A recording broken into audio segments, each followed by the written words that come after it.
जय हिंद मेरे प्यारे दोस्तों। नेक्स्ट टाइम आपका स्वागत है। बात करेंगे उत्तराखंड के जो प्रमुख जगहों के पुराने तथा नए नाम हैं आज के इस टॉपिक के अंतर्गत पे। ये पार्ट सेकंड है। पार्ट फर्स्ट है उसके अंतर्गत पे हमने जाना और दो रूपों में इसको तोड़कर हमने आपके लिए प्रोवाइड किया ताकि ये टॉपिक आपको बोरियत ना लगे तथा लेंथी ना लगे। आप इसके साथ में वीडियो के साथ में कम्प्लीटली रूप से याद करें। इससे पहले कि हम अपने कंटेंट की ओर आगे बढ़े, यदि आपके द्वारा हमारी चैनल नेक्स्ट टाइम को सब्सक्राइब नहीं किया तो सबसे पहले जाकर सब्सक्राइब कीजिए तथा बेल आइकन को प्रेस कीजिए ताकि जो भी इन्फॉर्मेशन जो भी कंटेंट हमारे द्वारा आपके लिए प्रोवाइड किया जाएगा उसका नोटिफिकेशन टाइम पर आपके पास उपलब्ध हो जाएगा। जैसे कि मैंने पहले कहा कि इसको हमने दो रूपों में इसको तोड़कर आपके लिए प्रोवाइड किया गया है और फर्स्ट पार्ट के अंतर्गत पर लगभग हमने इंपॉर्टेंट जाने और सेकंड पार्ट के अंतर्गत पर भी हम जो उसके बचे हुए थे उनको भी इसके अंतर्गत पे कंप्लीटली रूप से जानने की कोशिश करेंगे। आगे बढ़ेंगे, बात करेंगे हम। यहाँ पर देखिए क्या था, यहाँ पे पुनाड़ कहा जाता है या रुद्रावत कहा जाता है, किसका प्राचीन नाम है, रुद्रप्रयाग का प्राचीन नाम है। रुद्रप्रयाग की बात करें तो ये किस मंडल के अंतर्गत पे स्थित है, गढ़वाल मंडल के अंतर्गत पे स्थित है। आगे बात करेंगे, आगे है गोल्डन वैली, किसका उपनाम है, बागेश्वर। बागेश्वर को अन्य किस नामों से भी जाना जाता है, गोल्डन वैली के नाम से भी जाना जाता है। और अन्य नामों को आपने जाना होगा, जिसको बागनाथ या ATC बहुत सारे नाम थे, उन नामों से इनको पुकारा जाता है। वापस हो गया बागेश्वर को और अन्य किस नामों से जाना जाता है, गोल्डन वैली के नाम से जाना जाता है। अगर बागेश्वर की बात करें तो बागेश्वर किस मंडल के अंतर्गत पर स्थित है, कुमाऊं मंडल के अंतर्गत पर स्थित है। समझ गए होंगे। अब आगे बात करेंगे, आगे है केदारखंड प्राचीन नाम। केदारखंड किसका प्राचीन नाम है, अगर गढ़वाल क्षेत्र का जो प्राचीन नाम है किस नाम से इसको पुकारा जाता था, गढ़वाल क्षेत्र को पुराने प्राचीन नामों पर केदारखंड के नाम से भी कहा जाता था और कुमाऊं को क्या कहा जाता था, मानसखंड कहा जाता था। समझ गए होंगे। कुमाऊं व मानसखंड प्राचीन किसका देखा, जैसे कि यहाँ पे देखिए आ गया कुमाऊं, कुरुमांचल जिसको कहा जाता है, कुर्मधन का शब्द कहा जाता है। भगवान जो थे उनका अलग से भी टॉपिक डिस्कस करेंगे तब बात करेंगे, टॉपिक लेंदी हो जाएगा, हम भटकेंगे नहीं। आप अभी इतना ही जान लीजिए, कुर्मांचल प्लस क्या हो जाता है, मानसखंड हो गया, किसका प्राचीन नाम है, कुमाऊं क्षेत्र का प्राचीन नाम है। एग्जाम पर्सपेक्टिव से काफी इंपॉर्टेंट है। कुमाऊं को क्या कहा जाता है, मानसखंड, और गढ़वाल को क्या कहा जाता है, केदारखंड कहा जाता है, और कुमाऊं को क्या कहा जाता है, कुर्मांचल के नाम से भी संबोधित किया जाता है। कंफ्यूजन मत कीजिएगा। आगे बात करेंगे, हिमालय की द्वारिका और क्या कहा जाता है, मंदिरों की नगरी। और आगे बात की जाती है मीठी मूल्यों का क्षेत्र, किसका उपनाम है, द्वारहाट। द्वारहाट कौन से डिस्ट्रिक्ट के अंतर्गत पर पड़ता है, कुमाऊं मंडल के अंतर्गत पर जो अल्मोड़ा डिस्ट्रिक्ट है। अल्मोड़ा डिस्ट्रिक्ट के अंतर्गत पर जो द्वारहाट है, द्वारहाट को किस किस नामों से पुकारा जाता है, हिमालय की द्वारिका। हिमालय की द्वारिका और मंदिरों की नगरी और मीठी मूल्यों का क्षेत्र। यहाँ पर अत्यधिक मात्रा में मीठी प्रकार की जो मूलियाँ होती है उसकी वैरायटी पाई जाती है। इसके उपनाम क्या है, द्वारहाट है, जो अल्मोड़ा डिस्ट्रिक्ट के अंतर्गत पर स्थित है। आगे बात करेंगे, बख्शी किसकी प्राचीन नाम है। अगर बात करें तो नानकमत्ता क्या है, बख्शी हो गया, नानकमत्ता हो गया। और जो नानकमत्ता कौन से डिस्ट्रिक्ट के अंतर्गत पर स्थित है, उधम सिंह नगर पर स्थित है। अगर उधम सिंह नगर की बात करें तो ये कुमाऊं मंडल के अंतर्गत का डिस्ट्रिक्ट है। आगे बात करेंगे, आगे उसके बाद में गोबिशाण किसका प्राचीन नाम है, काशीपुर हो गया। काशीपुर का उपनाम क्या हो गया, गोबिशाण हो गया। और ये कौन से डिस्ट्रिक्ट के अंतर्गत पर स्थित है, उधम सिंह नगर डिस्ट्रिक्ट के अंतर्गत पर गोबिशाण काशीपुर स्थित है। और काशीपुर को पहले किस नाम से पुकारा जाता था, गोबिशाण नाम से पुकारा जाता था। आगे बात करेंगे, आगे है पृथ्वीपुर व शिवभूमि, किसका उपनाम था, देहरादून। देहरादून को पहले किस नाम से पुकारा जाता था, पृथ्वीपुर और शिवभूमि के नाम से भी जाना जाता था। अगर उत्तराखंड की बात करें तो उत्तराखंड के अंतर्गत का जो शीतकालीन कैपिटल है वो देहरादून है और ग्रीष्मकालीन जो कैपिटल है गैरसैंण है। गैरसैंण कौन से डिस्ट्रिक्ट के अंतर्गत में पड़ता है, तो उत्तराखंड का जो सबसे बड़ा डिस्ट्रिक्ट है चमोली। चमोली का एक क्या है, विकास खंड है। ठीक है, समझ गए होंगे। आप आगे बात करेंगे, आगे है यहाँ पर बाल मिठाइयों का घर और ताम्र नगरी किसको कहा जाता है। ठीक, अभी भी कुछ कुछ जगहों पर जो इनका काम किया जाता है, ताम्र नगरी पहले काम किया जाता था, अब तो इसकी जो शिल्पकलाएं हैं वो विलुप्त होने के कगार पर बची हुई हैं। वापस रिपीट करेंगे, बाल मिठाई का घर और ताम्र नगरी किसका उपनाम है, अल्मोड़ा का उपनाम है। किसका नाम है, अल्मोड़ा को किस नाम से पुकारा जाता था पहले, उपनाम बाल मिठाइयों का घर। अभी भी बाल मिठाई तो फेमस है उत्तराखंड के अंतर्गत पे। भविष्य में हम उम्मीद करते हैं कि उत्तराखंड के अंतर्गत पे बाल मिठाई को जियोग्राफिकल इंडिकेशन टैग, जिसको GI टैग कहा जाता था, वो प्रोवाइड किया जा सकता है। ठीक है, इसका हमें पुरजोर से समर्थन करना चाहिए। आगे बात करेंगे, बाल मिठाई का घर और ताम्र नगरी किसका उपनाम है, अल्मोड़ा का है। अल्मोड़ा की बात करें तो ये कुमाऊं मंडल के अंतर्गत का डिस्ट्रिक्ट है। आगे बात करेंगे सैनिक नगर और दूसरे की बात करते हैं वन संस्थान नगर और लीची नगर किसका उपनाम है, देहरादून को कहा जाता है। क्या कहा जाता है, उत्तराखंड के अंतर्गत पे लीची नगर। वन अनुसंधान संस्थान भी देहरादून के अंतर्गत पर स्थित है और सैनिक जो नगर है किसका उपनाम है, देहरादून का उपनाम है। जैसे कि मैंने पहले कहा कि देहरादून उत्तराखंड के अंतर्गत क्या है, शीतकालीन कैपिटल स्थित है। उसके बाद है कुब्जामरक हो गया, किसका प्राचीन नाम है, ऋषिकेश। ऋषिकेश कौन से डिस्ट्रिक्ट के अंतर्गत पे पड़ता है, देहरादून के अंतर्गत पे। ठीक है, कुब्जामरक, ठीक है, किसका प्राचीन नाम है, ऋषिकेश। ऋषिकेश कौन से डिस्ट्रिक्ट के अंतर्गत पे पड़ता है, देहरादून डिस्ट्रिक्ट के अंतर्गत पे पड़ता है। आगे बात करेंगे संत नगरी हो गया, गंगानगर हो गया, और आगे बात करेंगे एडवेंचर कैपिटल ऑफ इंडिया व योग नगरी, किसका उपनाम है? ऋषिकेश। जैसे कि मैंने पहले भी कहा कि ऋषिकेश कौन से डिस्ट्रिक्ट के अंतर्गत पर स्थित है? देहरादून के अंतर्गत पर स्थित है।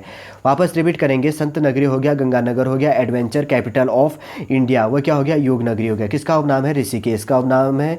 और ये कौन से डिस्ट्रिक्ट में पड़ता है? ऋषिकेश, देहरादून के अंतर्गत पर स्थित है। आगे बात करेंगे गायत्री तीर्थ हो गया, किसका उपनाम है? शांति कुंज, जो कहाँ पर स्थित है? हरिद्वार के अंतर्गत पर स्थित है। हरिद्वार डिस्ट्रिक्ट के अंतर्गत पर क्या पड़ता है? यहाँ पर शांति कुंज। गायत्री तीर्थ को पहले किस नाम से पुकारा जाता है? शांति कुंज के नाम से भी जाना जाता है। आप कंफ्यूजन मत होइएगा कि गायत्री तीर्थ अलग है या शांति कुंज अलग है, तो उसी के उपनाम क्या है? जो शांति कुंज है उसका उपनाम ही गायत्री तीर्थ है। ठीक, आगे बात करेंगे। आगे है राम क्षेत्र, किसका प्राचीन नाम है? अगर अल्मोड़ा क्षेत्र, जो अल्मोड़ा है, अल्मोड़ा डिस्ट्रिक्ट का जो प्राचीन नाम है उसको क्या कहा जाता था? राम क्षेत्र के नाम से भी संबोधित किया जाता था। आगे बात करेंगे, इतना इंपॉर्टेंट है इसके अंतर्गत पे। आगे है उसके बाद में रवाई क्षेत्र, किसका उपनाम है? जौनपुर क्षेत्र। अगर जौनपुर की बात करें तो कहाँ पर स्थित हुआ? टिहरी गढ़वाल के अंतर्गत पे, जिसको नई टिहरी भी कहा जाता है। यहाँ पर क्या है? टिहरी डैम भी स्थित है। टिहरी जो गढ़वाल है, गढ़वाल मंडल के अंतर्गत पर स्थित है। रवाई क्षेत्र किसका उपनाम हो गया? जौनपुर क्षेत्र, जो कहाँ पर स्थित है? टिहरी गढ़वाल के अंतर्गत पर स्थित है। आगे बात करेंगे, यहाँ पर जो रवाई है, रवाई क्षेत्र किसका उपनाम है? हर का दून क्षेत्र, जो कहाँ पर स्थित है? उत्तरकाशी के अंतर्गत पर ही स्थित है। रिलेट आप थोड़ा सा कंफ्यूजन मत होइएगा, एक दूसरा नाम क्या कहा जाता है? रवाई क्षेत्र, किसका उपनाम हो गया? हर का दून क्षेत्र हो गया, जो कहाँ पर स्थित है? उत्तरकाशी डिस्ट्रिक्ट के अंतर्गत पर स्थित है। आगे बात करेंगे, दो नाम एक से इक्वल है यहाँ पर। आगे है त्रिहरि, और आगे की बात करेंगे तो जो धनुष तीर्थ है, किसका प्राचीन नाम हो गया? गणेश प्रयाग का हो गया, जो कौन से हो गया? इसके अंतर्गत पे, टिहरी के अंतर्गत पे स्थित है। क्या हो गया? पूर्वी जो टिहरी है वहाँ पर स्थित है, वो का मतलब हो गया पूर्वी टिहरी हो गया। जो त्रिहरि कहा जाता है, धनुष तीर्थ हो जाता है, किसका प्राचीन नाम है? गणेश प्रयाग। गणेश प्रयाग की बात करें तो पूर्वी टिहरी के अंतर्गत पर स्थित है। आगे बात करेंगे इंद्रप्रयाग, वो क्या कहा जाता है? सुदर्शन क्षेत्र कहा जाता है। किसका प्राचीन नाम है? अगर इसी के अंतर्गत की बात करें तो यहाँ पर हो गया इंद्रप्रयाग, और सुदर्शन जो क्षेत्र है किसका प्राचीन नाम है? देवप्रयाग का प्राचीन नाम है। अगर देवप्रयाग की बात करें तो टिहरी गढ़वाल के अंतर्गत पर यह स्थित है। आगे है, आगे उसके बाद में है ओडियाथली। ओडियाथली की बात करें तो ओडियाथली किसका प्राचीन नाम है? नरेंद्रनगर का नाम है, जो कौन से डिस्ट्रिक्ट के अंतर्गत पर स्थित है? टिहरी गढ़वाल के अंतर्गत पर भी ओडियाथली, जो नरेंद्रनगर है, टिहरी गढ़वाल के अंतर्गत पर स्थित है। आगे है मूर्तियों का भंडार, किसका उपनाम है? लाखा मंडल, जो कहाँ पर स्थित है? देहरादून पर स्थित है लाखा मंडल। ठीक है, आगे जब हिस्ट्री की बात करेंगे तो अभी आप लाखा मंडल के बारे में बात करेंगे। अब अभी आप इतने गोरखा उडियार, लखू उडियार ऐसे आप पढ़ेंगे तो जो अभी जब टॉपिक डिस्कस होगा तो तब बात करेंगे। अभी इतना ही जान लीजिए, लाखा मंडल कहाँ पर स्थित है? तो देहरादून डिस्ट्रिक्ट के अंतर्गत पर स्थित है, जिसको क्या कहा जाता है? मूर्तियों के भंडार के उपनाम से भी इसको संबोधित किया जाता है। आगे है भारत का एडिनबरा, और उसके बाद में पर्वतों की रानी होगी। आगे की बात करें तो गंगोत्री तथा यमुनोत्री जो मंदिरें हैं, टेंपल है, उनका प्रवेश द्वार। और दून का ताज किसके उपनाम है? मसूरी का उपनाम है, जो कहाँ पर स्थित है? देहरादून के अंतर्गत पर स्थित है। वेरी इंपॉर्टेंट क्वेश्चन है। भारत का एडिनबरा इसको कहा जाता है, पर्वतों की रानी कहा जाता है। और उसके बाद कहें तो गंगोत्री और यमुनोत्री मंदिरों का प्रवेश द्वार कहा जाता है। और दून का ताज भी इसको उपनाम से संबोधित किया जाता है, जो मसूरी डिस्ट्रिक्ट के अंतर्गत पर, देहरादून डिस्ट्रिक्ट के अंतर्गत पर मसूरी है। मसूरी के अंतर्गत पर यदि आप IAS बन जाते हैं तो उसकी ट्रेनिंग भी यहीं पर होती है। लवसना जिसको कहा जाता है, Lal Bahadur Shastri national administration academy भी देहरादून के अंतर्गत पर मसूरी पर ही स्थित हो। मसूरी के अंतर्गत पे घूमने के लिए एक प्रमुख जगह है। ठीक है, यदि आप जाएंगे तो जब यहाँ पर बर्फ़ पड़ती, बारिश हो जाती है तो देहरादून के अंतर्गत पे क्या होता है? मसूरी पर बर्फ़ पड़ने के कारण टूरिस्टों की आवाजाही काफ़ी अत्यधिक मात्रा में यहाँ पर इस चीज़ के लिए भी फेमस है। और दूसरा क्या है? लवसना के लिए, दो चीज़ों के लिए प्रमुख होता है। आगे बात करेंगे, गर्म पानी किसका उपनाम है? इसको कहा जाता है गंगपानी को कहा जाता है, जो उत्तरकाशी डिस्ट्रिक्ट के अंतर्गत पर स्थित है। गंगपानी का जो उपनाम है गर्म पानी कहा जाता है, जो उत्तरकाशी डिस्ट्रिक्ट के अंतर्गत पर स्थित है। आगे बात करेंगे, आगे उसके बाद में मणिभद्रपुरी, किसका प्राचीन नाम है? अगर बात करें तो माणा गांव हो गया, जो कौन से डिस्ट्रिक्ट के अंतर्गत पर स्थित है? चमोली। मणिभद्र जो पुरी है, मणिभद्रपुरी की इसका प्राचीन नाम है, माणा गांव का है। उत्तराखंड का जो अंतिम गांव है माणा ही गांव है, जो कौन से डिस्ट्रिक्ट के अंतर्गत पड़ता है? चमोली डिस्ट्रिक्ट के अंतर्गत पर पड़ता है। आगे बात करेंगे न नारायणाश्रम, और उसके बाद में आगे बात करें तो बद्रीवन हो गया। उसके बाद विशाला मुक्तिप्रदा हो गया, विशाला हो गया, और मुक्तिप्रदा। ठीक है, अलग अलग नाम है इसके। योग शुद्धा हो गया। सभी के प्राचीन नाम बद्रिकाश्रम के, जो बद्रिकाश्रम कौन से डिस्ट्रिक्ट के अंतर्गत पर स्थित है? चमोली के अंतर्गत पर स्थित है। यहाँ पर देखिए, ये हो गया, ये है नर नारायणेश्वर हो गया। उसके बाद आगे बात करें तो हो गया बद्रीवन हो गया। आगे की बात करें तो विशाला मुक्तिप्रदा हो गया। विशाला अलग है और मुक्तिप्रदा अलग है। योग शुद्धा हो गया, किसके प्राचीन नाम है? बद्रिकाश्रम। और बद्रिकाश्रम कौन से डिस्ट्रिक्ट के अंतर्गत पर स्थित है? चमोली डिस्ट्रिक्ट के अंतर्गत पर स्थित है। आगे है संजीवनी शिखर हो गया, किसका उपनाम है? ओली। ओली कहाँ पर स्थित है? चमोली। बहुत सारी चीज़ें रिलेट हो जाती है।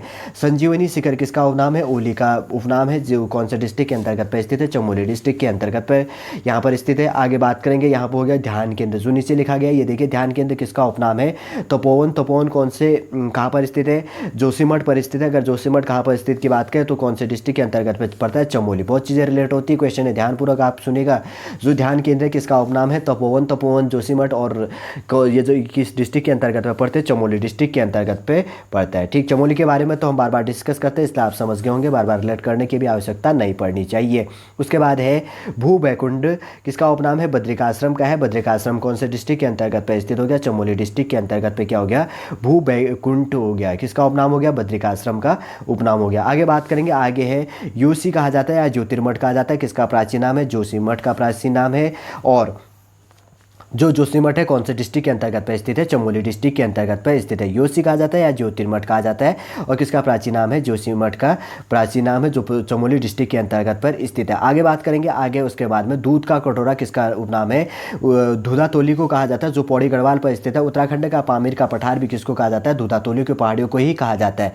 ठीक है, वेरी इंपॉर्टेंट क्वेश्चन है, दूध का कटोरा किसका उपनाम है, धुधातोली का, जो पौड़ी गढ़वाल के अंतर्गत पर स्थित है। आगे बात करेंगे, आगे है यहाँ पर नंदन कानन, अथवा उसके बाद की बात करें तो स्वर्ग में इंद्र का उपवन हो गया, जो महाभारत वन पर्व हो गया। उसके बाद की बात करें तो अलका होगी, जो मेघदूत कालिदास कहा जाता है। ठीक, आगे है उसके बाद में वैकुंठ हो गया, फिर आगे है गंधमादन हो गया, फिर है Bhyundar, Ganga park, Frank Smythe park. ठीक है, पूरा ऐसे रिलेट कीजिएगा। और उसके बाद आगे है पुष्पावली हो गया, फिर उसके बाद में है पुष्परसा। ये फूलों की घाटी कहाँ पर स्थित है, चमोली के अंतर्गत पर स्थित है। और आपस रिलेट करते हैं, इसको आपस रिपीट करते हैं। ठीक है, नंद कानन अथवा क्या हो गया, स्वर्ग में इंद्र का उपवन हो गया, जिसको क्या कहा जाता है, महाभारत वन पर्व भी कहा जाता है। आगे की बात करें तो अलका हो गया, जिसको मेघदूत कालिदास में कहा जाता है। और आगे की बात करें तो बैकुंठ हो गया, आगे है उसके बाद में गंधमादन हो गया। आगे की बात करें तो भ्यूडार हो गया, Bhyundar Ganga park, Frank Smythe park जिसको कहा जाता है। उसके बाद में हो गई पुष्पावली हो गया। आगे की बात करें तो पुष्परसा हो गया, जो फूलों की घाटी कहाँ पर स्थित है, चमोली। फूलों की घाटी कौन से डिस्ट्रिक्ट को कहा जाता है,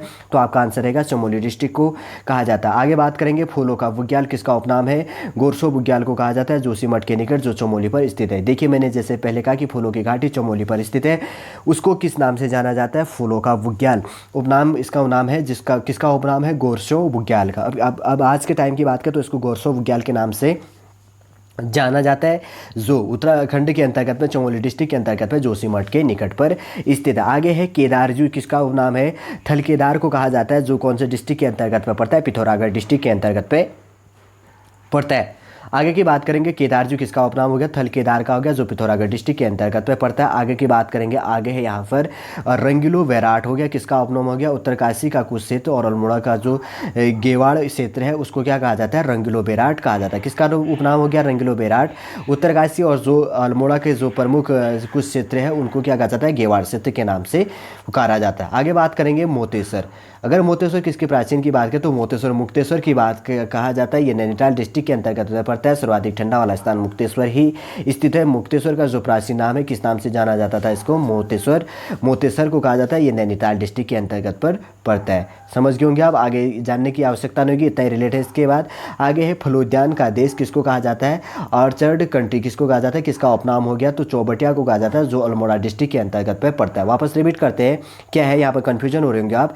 जो फलोद्यान का देश किसको कहा जाता है, ऑर्चर्ड कंट्री किसको कहा जाता है, किस उपनाम से इसको जाना जाता है, तो चौबटिया को जाना जाता है। जो चौबटिया है कौन से डिस्ट्रिक्ट के अंतर्गत पर पड़ता है, अल्मोड़ा डिस्ट्रिक्ट के अंतर्गत पर पड़ता है। आगे बात करेंगे, ओम पर्वत हो गया, छोटा कैलाश किसका उपनाम है, आदि कैलाश को कहा जाता है, किसका उपनाम हो गया, आदि कैलाश का उपनाम हो गया ओम पर्वत और छोटा कैलाश। अगर किसका ये कौन से डिस्ट्रिक्ट में पड़ता है, तो ये पिथौरागढ़ डिस्ट्रिक्ट के अंतर्गत पर स्थित है। पिथौरागढ़ जैसे कि मैंने पहले कहा कि कुमाऊं मंडल के अंतर्गत पे पिथौरागढ़ स्थित है। आगे बात करेंगे यहाँ पर विश्व का उच्चतम पुरातात्विक स्थल, किसका उपनाम है, रूपकुंड का उपनाम है। रूपकुंड कौन से डिस्ट्रिक्ट में पड़ता है, चमोली डिस्ट्रिक्ट के अंतर्गत पे रूपकुंड पड़ता है। जैसे कि मैंने पहले कहा कि विश्व का उच्चतम जो पुरातात्विक स्थल है, किसका उपनाम है, रूपकुंड का नाम है। और रूपकुंड कौन से डिस्ट्रिक्ट के अंतर्गत में पड़ता है, चमोली डिस्ट्रिक्ट के अंतर्गत पे पड़ता है। आगे बात करेंगे, दूसरा है व्हाइट वाटर वॉन्डर, किसका उपनाम हो गया, कोडियाला। कोडियाला कहाँ पर पड़ता है, थोड़ा सा नाम अटपटा है, इसको आप हैंडल कर लीजिएगा,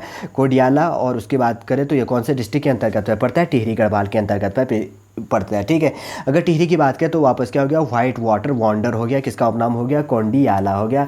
वो कौन से डिस्ट्रिक्ट के अंतर्गत पड़ता है, टिहरी गढ़वाल के अंतर्गत पर स्थित है। टिहरी गढ़वाल गढ़वाल मंडल के अंतर्गत पर स्थित है। इसको क्या इस नाम से भी जाना जाता है, नई टिहरी के नाम से भी इसको जाना जाता है। आगे बात करेंगे, आगे है यहाँ पर जोहार क्षेत्र का प्रवेश द्वार। ठीक, जोहार प्रवेश क्षेत्र की बात करें तो किसका उपनाम हो गया, मुंशियारी को कहा जाता है। ये कौन से डिस्ट्रिक्ट में पड़ता है, पिथौरागढ़ डिस्ट्रिक्ट। पिथौरागढ़ डिस्ट्रिक्ट के अंतर्गत पे एक ब्लॉक एक तहसील है मुंशियारी। मुंशियारी के अंतर्गत पे जो मीलम ग्लेशियर की ओर बढ़ते हैं, इसी ओर से होते हुए गुजरा जाता है, उसको क्या कहा जाता है, जोहार क्षेत्र का प्रवेश द्वार उपनाम से मुंशियारी को जाना जाता है। आगे है तिक्सेन, प्राचीन नाम। ये भी देखिए तिक्सेन कहा जाता था, प्राचीन नाम किसका हो गया, मुंशियारी को ही तिक्सेन कहा जाता था। ये कौन सा हो गया, पिथौरागढ़ डिस्ट्रिक्ट के अंतर्गत पर स्थित है। जैसे कि हमने पहले कहा कि यदि आपको हल्द्वानी काठगोदाम से होते हुए मुंशियारी जाना है तो बहुत सारे इसके रास्ते होते हैं, थल से होते हैं, आप बागेश्वर से होते हुए लॉन्ग टूर से होकर घूम सकते हैं, या पिथौरागढ़ जौलजीबी से होते हुए जाएंगे। जौलजीबी में 14 नवंबर से क्या लगता है, जौलजीबी में मेला प्रतिवर्ष लगता है। इससे होते हुए आप मतकोट या मुंशियारी जगह पड़ते हैं, इससे होते हुए क्या कर सकते हैं, मुंशियारी पर चले जा सकते हैं। और मुंशियारी को पहले किस नाम से जाना जाता था, तिक्सेन नाम से जाना जाता था, और जिसको जो मुंशियारी डिस्ट्रिक्ट पर स्थित है, सॉरी मुंशियारी तहसील पर स्थित है और ब्लॉक भी है, और पिथौरागढ़ के डिस्ट्रिक्ट के अंतर्गत पर मुंशियारी पड़ता है। ठीक, आगे बात करेंगे, द्रोण घाटी हो गया, किसका प्राचीन नाम है, दून घाटी, जिसको क्या कहा जाता है आज के टाइम में देहरादून डिस्ट्रिक्ट के अंतर्गत पे जो दून घाटी है उसको किस नाम से जाना जाता था, प्राचीन समय की बात करें तो उसको प्राचीन समय पे द्रोण घाटी के नाम से जाना जाता था। समझ गए होंगे। आगे बात करेंगे, आगे उसके बाद में कर्णवाश्रम, किसका प्राचीन नाम है, चौकी घाट का उपनाम है, और जो कौन से डिस्ट्रिक्ट के अंतर्गत पर पड़ता है, पौड़ी गढ़वाल के अंतर्गत पर पड़ता है। अगर चौकी घाट की बात करें तो पौड़ी गढ़वाल के अंतर्गत पर पड़ता है, और चौड़ी घाट को क्या कहा जाता था, कर्णवाश्रम के नाम से भी प्राचीन समय पर जाना जाता था। आगे बात करेंगे, लास्ट है ये दो, सिक्कों का कैलाश मानसरोवर, किसका उपनाम है, हेमकुंड साहिब को क्या कहा जाता है, हेमकुंड साहिब, आपने सुना होगा साहिब कहा जाता है, हेमकुंड साहिब जिनको क्या कहा जाता है, सिक्कों का कैलाश मानसरोवर कहा जाता है, जो हेमकुंड को कहा जाता है। अगर हेमकुंड साहिब भी इसको कहा जाता है तो किस डिस्ट्रिक्ट के अंतर्गत पे स्थित है, उत्तराखंड के अंतर्गत पे। उत्तराखंड का जो सबसे बड़ा डिस्ट्रिक्ट है चमोली, जो कौन से मंडल के अंतर्गत पे आता है, गढ़वाल मंडल के अंतर्गत पे स्थित है। आगे बात करेंगे, लास्ट है लोकपाल या दंड पुष्करणीय तीर्थ, प्राचीन किसका नाम है, हेमकुंड साहिब का नाम है, जो कहाँ पर स्थित हुआ, चमोली के अंतर्गत पर स्थित है। समझ गए होंगे, इतने ही थे हमारे द्वारा क्या किया गया, जो उत्तराखंड के प्रमुख जगहों के जो पुराने तथा नए थे, पार्ट फर्स्ट पार्ट सेकंड दोनों टॉपिकों पर डिस्कस किया गया। ये पार्ट सेकंड था। दोनों टॉपिकों के अंतर्गत पर हमने कंप्लीटली रूप से जाना कि जो उत्तराखंड के प्रमुख जगह है, उत्तराखंड के जो 13 डिस्ट्रिक्ट है, 13 डिस्ट्रिक्टों के अंतर्गत पर जिनको प्राचीन नामों से किस नामों से जाना जाता था और आधुनिक नामों से किस नामों से जाना जाता था, ये समझ गए होंगे। और काफ़ी एग्जाम पर्सपेक्टिव से काफ़ी इंपॉर्टेंट है, आप इसको पेन कॉपी लेकर बार बार पॉज करके आप समझ जाएंगे। ठीक है, चलिए दोस्तों, आज का वीडियो हम यहीं पर समाप्त करते हैं। यदि आज का वीडियो आपको अच्छा लगे, लाइक कीजिए, कमेंट कीजिए, और हमारे इस चैनल नेक्स्ट टाइम को सब्सक्राइब कीजिए। जय हिंद।